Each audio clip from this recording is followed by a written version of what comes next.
जय श्री राम। स्वागत है आपके अपने चैनल श्री हरि में। जिन्होंने चैनल को सब्सक्राइब नहीं किया तो प्लीज़ चैनल को सब्सक्राइब कीजिए और बने रहे हमारे साथ। वैशाख मास की जो एकादशी आने वाली है, वरथुनी एकादशी, ये 4 मई को है। इसकी पूरी जानकारी, ये व्रत कैसे करना चाहिए, कैसे इसकी विधि विधान है, ये सब पूरी जानकारी हम इस वीडियो के दौरान आपको देंगे, तो ध्यान से सुनें। इस व्रत के प्रभाव से सम्राट मांधाता सुख सौभाग्य प्राप्त कर स्वर्ग में गए थे। इसी प्रकार धुंधमार प्रभृति आदि राजागण के स्वर्ग में स्थान मिला था। भगवान शंकर ब्रह्म कपाल से मुक्त हुए। इस व्रत का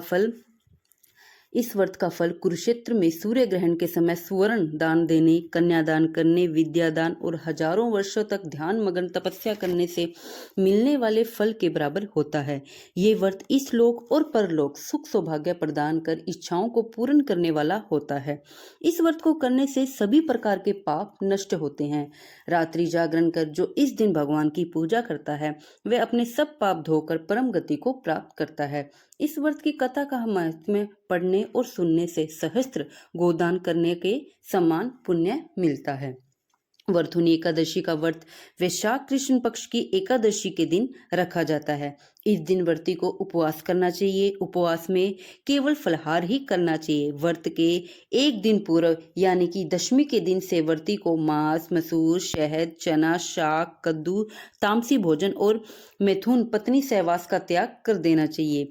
एकादशी व्रत के दिन क्रोध, निंदा, चुगली, चोरी, हिंसा, जुआ खेलना, देर तक सोना, झूठ बोलना, पान खाना, दांत मंजन आदि वर्जित कर्म न करे। द्वादशी यानी कि व्रत के दूसरे दिन वर्जित चीजें छोड़ने के अलावा व्यायाम, परिश्रम, तेल मालिश, हजामत, दोबारा भोजन, दूसरे के अन्न का भी त्याग कर दे। ब्रह्म मुहूर्त में उठकर घर की सफाई करने के बाद स्नान आदि से निर्वित होकर पूजन की तैयारी करे। फिर धूप दीप जलाकर रोली चावल से भगवान की मूर्ति को तिलक लगाए और पूजन करे। पूजन के पश्चात कथा का पाठ करे। मिष्ठान का भोग लगाकर उसी प्रसाद का वितरण भक्तों में करे। इस व्रत की कथा का उल्लेख श्री पद्म पुराण में मिलता है। कथा इस प्रकार है।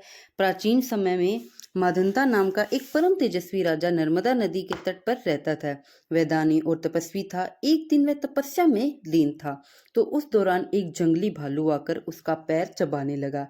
लेकिन मांधाता को न तो कोई घबराहट हुई और न ही उसे क्रोध आया। बस मन ही मन में वह भगवान विष्णु से प्रार्थना करने लगा। भक्त की विनती सुनकर श्री हरि प्रकट हुए और अपने सुदर्शन चक्र से उस भालू का सिर काट डाला। चूंकि भालू ने राजा का एक पैर चबाकर नष्ट कर दिया था, अतः वह अपनी अपंग व्यवस्था को देखकर बहुत दुखी हुआ। उसका दुख समझकर भगवान विष्णु ने कहा कि हे राजन, तुम मथुरा जाकर मेरे वीर अवतार वाले रूप की उपासना वरथुनी एकादशी व्रत सहित पूर्ण कर लोगे तो तुम्हारा पैर फिर से मिल जाएगा। मथुरा पहुंचकर राजा मांधाता ने भगवान विष्णु के बताए अनुसार भगवान वारा की मूर्ति की पूजा की, व्रत एवं उपवास सहित की। उनकी कृपा से उनका पैर वापस मिल गया और वे संपूर्ण अंग वाले बन गए। जो भी व्यक्ति ये एकादशी का व्रत करता है तो उन्हें इस जन्म में भी और परलोक, मतलब कि जो अगर वो मर जाएगा तो उससे दोनों लोग होते हैं वो सुधर जाएंगे। अगर आपसे भूल चूक में, पहली बात है कोई भी पाप करके खुश नहीं है, पर अनजाने में भी, जैसे घर में भी आपने देखा होगा छोटे छोटे कि कीड़े मकोड़े हो गए हो, या हम सांस लेते हैं तो उसमें भी कीड़े मकोड़े होते हैं, तो जिसके जरिए हम उन्हें नुकसान पहुंचाते हैं वह भी एक पाप ही लगता है।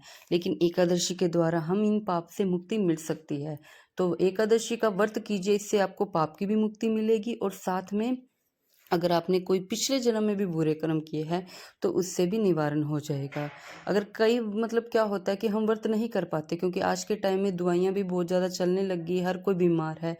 तो अगर आप व्रत नहीं कर सकते तो कोई बात नहीं, एकादशी वाले दिन हो सके तो आप चावल ना खाएं, मांस मछलियाँ ना खाएं, और आप ये लहसुन प्याज भी बिल्कुल भी ना खाएं, और जितना हो सके भजन कीर्तन करें।